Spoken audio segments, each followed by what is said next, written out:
सुप्रभात। आप सभी बच्चे कैसे हैं?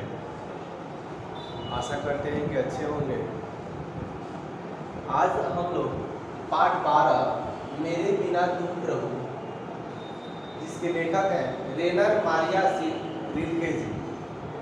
तो कल इस पाठ का कुछ शब्दार्थ था जो आपको हम समझाए थे। ये शब्दार्थ था जल पात्र, वृत्ति, निर्वासित, पादुका, लंबादा, कपोल और सस्या। तो आज हम इनके जीवनी के संबंधित कुछ बातें हैं, इनकी जीवनी को हम लोग समझेंगे, पढ़ेंगे। कल इस पाठ का जो पाठ है मेरे बिना तुम प्रभु, इस पाठ का सारांश बताएंगे। और आप लोग अब हम इस पाठ को पढ़ाने के बाद गद्यखंड की जो कविताएं हैं, जो गद्यखंड की कहानी है और निबंध है, उसको हम पढ़ाएंगे। ठीक है, बाद में हम लोग वर्णिका को देखेंगे। और आप लोग प्रतिदिन भेजिए आंसर, जो प्रश्न दिया जा रहा है उसको समय से बनाइए। ऐसा है कि आप सभी बहुत सारे बच्चे देखते हैं कि आज का कल का परसों ऐसे नहीं भेजिए आप लोग प्रश्न, क्योंकि देखिए लिस्ट में बहुत बच्चे का नाम छूट जाता है, इसलिए कि वो समय से नहीं भेजती है। और बहुत बच्चे का नाम इसलिए छूट जाता है कि आप लोग रोल नंबर सेक्शन हम बोलते हैं बार बार कि प्रतिदिन लिखिए, क्योंकि हम इतने सारे मैसेज आते हैं, नंबर और मैसेज सब डिलीट करते रहते हैं। और स्पेस मोबाइल में उतना नहीं है कि आप लोग प्रतिदिन का मैसेज हम रखते हैं। ठीक है, तो इसीलिए प्रतिदिन आप कॉपी पर नाम लिख कर भेजें, समय से भेजें। आप मान लीजिए आज हम प्रश्न दे रहे हैं तो आज रात 10 बजे तक भेज दीजिए। ठीक है, अगले दिन ना भेजिए, अगले दिन भेजने से बहुत बच्चे का रिजल्ट छूट जाता है। ठीक है, अगर अगले दिन आप भेजती हैं तो आप कोशिश ये भी कीजिए कि 10 बजे से पहले भेजिए। ठीक है, क्योंकि कभी कभी हम देखते हैं नहीं तो 10 बजे तक हम लोगों को रिपोर्ट भी होता है, हम लिख लेते हैं। ठीक है, तो ऐसा नहीं है। और जिस बच्चे का छूटता है आप मैसेज कीजिएगा कि सर मेरा छूट गया है या आप लिस्ट में नहीं है, तो हम दोबारा एक उसको कर देंगे। ठीक है, लेकिन आप लोग प्रतिदिन बना कर भेजिए प्रश्न, हम उसका चेक जरूर करते हैं। ठीक है, चलिए आज हम इनके जीवनी से संबंधित कुछ जो लाइनें हैं उनको पढ़ते हैं, समझते हैं। ठीक है, रेनर मारिया रिल्के का जन्म 4 दिसंबर 1875 ईस्वी में प्राग ऑस्ट्रिया अब जर्मनी में हुआ था। कहने का अर्थ ये है ये भी विदेशी ही लेखक है। ठीक है, और ये इनका जन्म जो है 4 दिसंबर 1875 ईस्वी में प्राग ऑस्ट्रिया में हुआ था। कहने का अर्थ ये इनका ऑस्ट्रिया में जन्म था, लेकिन आज वो इस ऑस्ट्रेलिया जो है वो जर्मनी में है। ठीक है, देखिएगा बहुत सारे युद्ध हुए हैं, आप लोग पढ़िएगा इससे को पता लगेगा। बहुत सारे युद्ध हुए, जो युद्ध में जर्मनी जो था बहुत सारे अपने शहर को अपने कब्जे में मिला दिया। ठीक है, पहले दूसरे में यहाँ बंटवारा हुआ तो क्या बोलते हैं वो उस जर्मनी में पड़ गया। जैसे आप लोग देखिएगा हमारा जो भारत देश आज़ाद हुआ, पाकिस्तान और भारत बना, उसमें बहुत सारे ऐसे शहर हैं या कस्बा है वो पाकिस्तान में चला गया, और ये जो क्या बोलते हैं आपका भारत में बहुत सारे हिस्से रहे। तो मान लीजिए इनका जन्म 1875 में हुआ, तो पहले भारत में था। जब 1947 में आज़ाद हुआ तो मान लीजिए अलग अलग हो गया। तो आप पहले कहेगा इनका जन्म पाकिस्तान में हुआ, भारत में हुआ, अब बाद में इसे कुछ जैसे जर्मनी लिखा है वैसे ही कहेगा पाकिस्तान में, जो आज पाकिस्तान में है। ठीक है, समझ में गए। आगे चलिए, इनके पिता का नाम जोसेफ रिल्के और माता का नाम सोफिया था। आया समझ में? देखिए यहाँ इनके जन्म भी दिया है और कहाँ पहले हुआ था, आज कहाँ है, और इनके माता का नाम क्या है जी, सोफिया है, और पिता का नाम तो क्या है, जोसेफ रिल्के।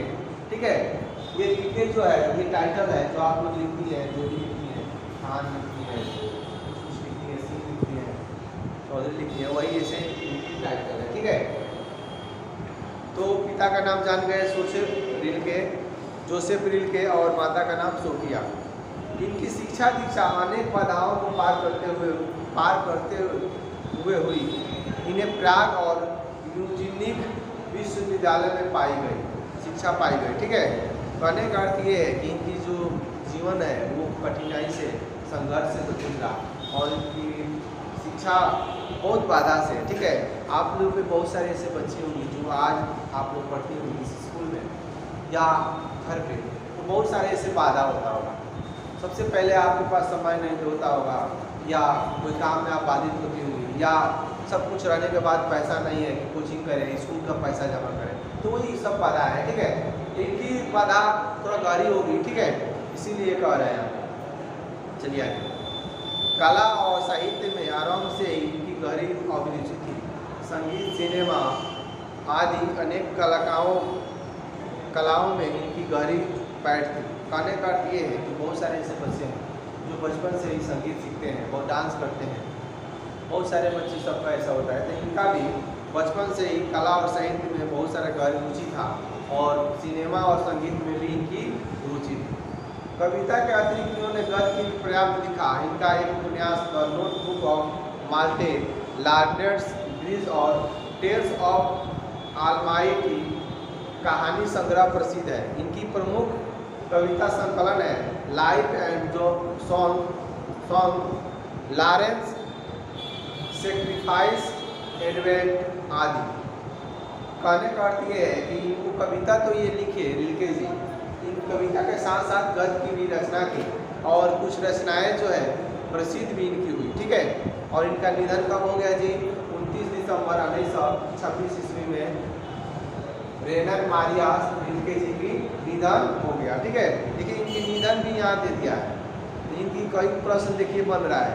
आपको ये भी बता दें कि आप इनकी जीवनी को हम 2 बार 3 बार जरूर पढ़िएगा, क्योंकि इनकी जीवनी जो है हर बार ऑब्जेक्टिव प्रश्न में पूछा है और आगे भी पूछने का संभावना है।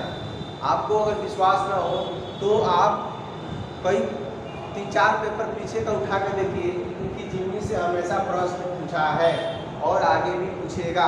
ठीक है, तो आप इसका ध्यान रखते हुए पढ़िएगा जरूर। आगे कह रहे हैं rilke का रचनात्मक अवदान बहुत बड़ा है। उन्होंने आदिम यूरोप के साहित्य को अपने गहरे भावबोध एवं संवेदनात्मक भाषा और शिल्प से काफ़ी प्रभावित किया। इनकी काव्य शैली गीतात्मक और भावबोधक में रहस्योन्मुखता है। कहने का अर्थ ये है इनकी रचना जो है यूरोप के साहित्य से भी बहुत गहरा से, बहुत मतलब अंदर की भावना से ये लिखे हैं, उजागर किए हैं। और इनकी जो शैली है वो भाषा और शिल्प दोनों में बहुत सारा प्रभावित लोगों को किया है। ठीक है, प्रसिद्ध हिंदी कवि धर्मवीर भारती द्वारा भाषांतरित इन महान जर्मनी कवि की कविता यहाँ प्रस्तुत है।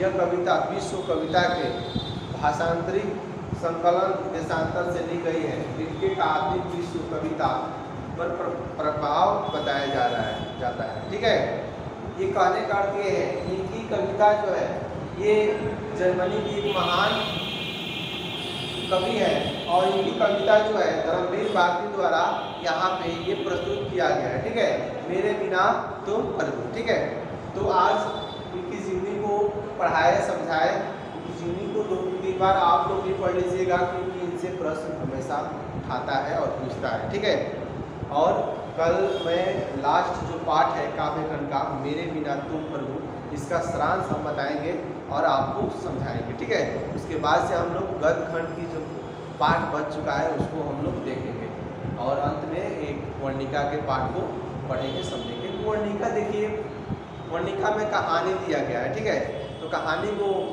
आप लोग भी पढ़िएगा, समझ में आ जाएगा, लेकिन हम उसको मौखिक रूप से बताएंगे, समझाएंगे।